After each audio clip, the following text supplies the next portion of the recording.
you stop like the seeking in your life, you'll start developing ignorance.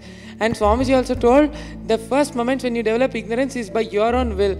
You'll start deciding, I don't want to know. So once you start deciding this, you'll lose the seeking which you have for life. So once you start losing the seeking, you'll be stuck. Like how Swamiji told, the stagnant space will not let you grow in any way, and it will start developing arrogance.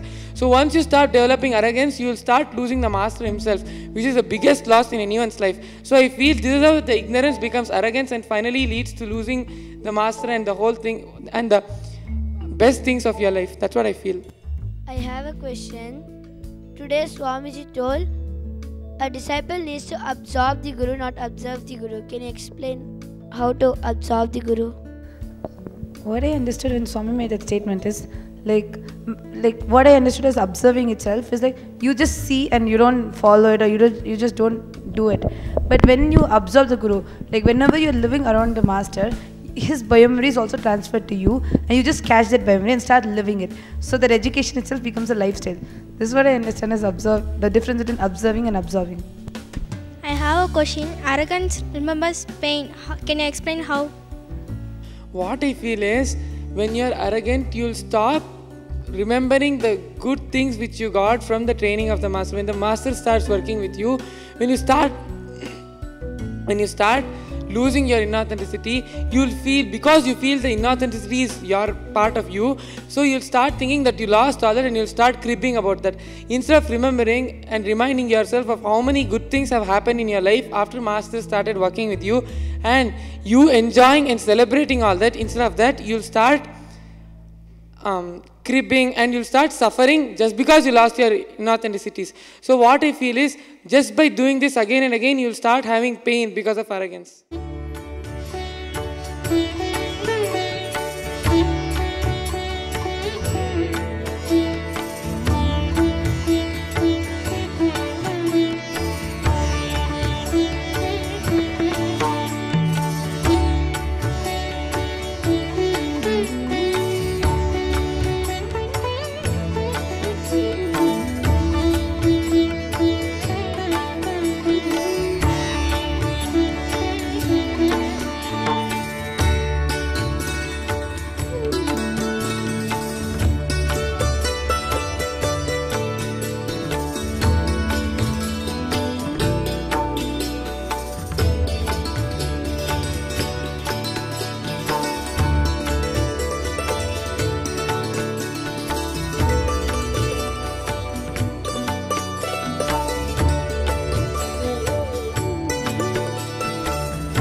Introduced to the incompletion processing, I instantly realized that I do have these patterns, and these patterns are set up for me to not be my authentic self, and I've mastered them so well that no one else can tell me that I haven't but myself, right? So I had to really break down that shield of denial and face some things that I really didn't see I was doing. And then once that happened, I was able to feel free emotionally. I had a lot of emotions come through, a lot of anger come up, and I was able to feel more flexible in the inside of my heart because of it. And with that flexibility, it led me into being more open to Shivoham. Shivoham for me was really unknown. I had no idea what I was getting into. I've never even sat for this long in my life. I'm from New York. We walk and run everywhere. We don't sit, you know?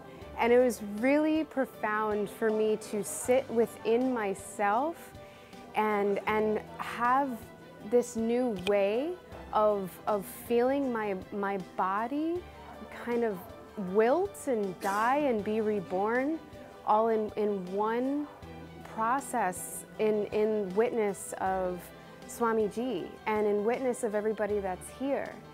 And with Shivoham, it really opened me to a sense of self and healing, and I feel just more alive and just more vibrant than I did when I first arrived.